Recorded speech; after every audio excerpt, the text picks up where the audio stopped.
প্রথমত হচ্ছে এই বিষয়টা এখনো তদন্ত চলছে, যেহেতু ইনভেস্টিগেশন চলছে, এটা নিয়ে মন্তব্য করাটা উচিত না। তারপর যেহেতু আমার নাম স্পেসিফিকলি সেখানে এসেছে এবং এই নামটা আসার পরে আমি একরকম অবাকই হই। জানাল আলম অপুকে আমি চিনতাম যখন আমি ছাত্র অধিকার পরিষদে ছিলাম 2022 সালে, মানে যখন ক্যাম্পাসে আমরা ছাত্র রাজনীতির সাথে যুক্ত ছিলাম, তখন সেও ছাত্র অধিকার পরিষদ করতো, সম্মিলিত বেসরকারি বিশ্ববিদ্যালয়ের কমিটিতে বোধহয় ছিল, তখন চিনতাম। কিন্তু গত 2024 সালের 5ই আগস্টের পরে তার সাথে আমার কখনো কথা বা দেখা হয়নি। এবং এই ধরনের একটা ক্লেম আসার পরে তারপরে আমরা আবার আরেক জায়গা থেকে জানতে পারলাম, আজকেও কিছুক্ষণ আগেও আমি ক্যাবিনেট থেকে বের হয়ে দেখলাম যে একজন সংবাদ সম্মেলন করেছেন, তার স্ত্রী পরিচয়। আমি খোঁজ নেওয়ার চেষ্টা করছি যে আসলে কী ঘটনা, তবে তিনি সেখানে দাবি করেছেন যে অপুকে গুম করে নিয়ে এই স্টেটমেন্ট আদায় করা হয়েছে জোরপূর্বক। যদি এরকম কিছু হয়ে থাকে, এটা আসলেই অত্যন্ত শঙ্কাজনক। 5ই আগস্টের পরের বাংলাদেশে আমরা যদি আবারও আগের মতো, এটা আসলে ঢাকা বিশ্ববিদ্যালয়ের গেস্ট রুম হতো, আপনারা জানেন আমাদের এখানে আয়নাঘর ছিল, যেগুলো 5ই আগস্টের গণঅভ্যুত্থানের ফলে এখন অকার্যকর, সেই প্র্যাকটিসের দিকে আমরা যাচ্ছি কিনা, এটাও একটা শঙ্কার বিষয়। সিসিটিভি ফুটেজে দাবি করা হচ্ছে যে আপনি বাইকে চড়ে গিয়েছিলেন ঠিক ভোর রাতে, আপনি গিয়েছিলেন সেখানে?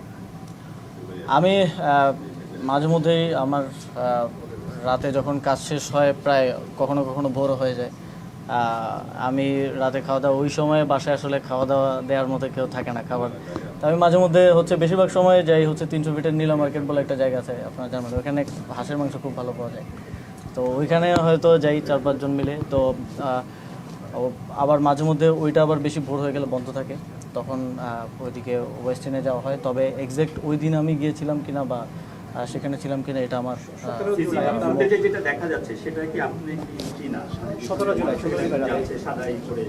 এখন দেখেন সিসিটিভি ফুটেজে হেলমেট পরা যে কাউকে যদি আমাকে বলে দাবি করা হয়, এটা কতটুকু আসলে বিশ্বাসযোগ্য বা কতটুকু, আমি এই বিষয়ে আর বেশি কিছু বলতে চাই না, কারণ এটা তদন্তের অধীনে একটা বিষয়, যেহেতু তারপরে অনেক কিছু বললাম, কারণ আমার বিষয়ে যেহেতু এলিগেশন আসছে আমি সেজন্য বললাম আর কি। অস্বীকার করছেন অভিযোগটা?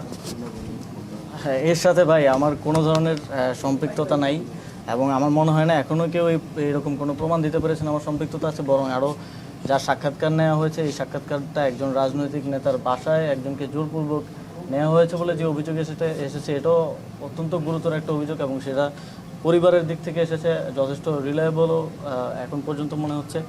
তো এর সাথে যে আমার সংশ্লিষ্টতার যেই কথা বলা হচ্ছে, এটা সম্পূর্ণ রাজনৈতিক উদ্দেশ্য প্রণোদিত, এরকম অনেক কিছু আপনারাও ইতিপূর্বে দেখেছেন, আমরা সেগুলো ডিবাঙ্ক করেছি, এবং এখন দেখছেন, সামনেও হয়তো দেখবেন।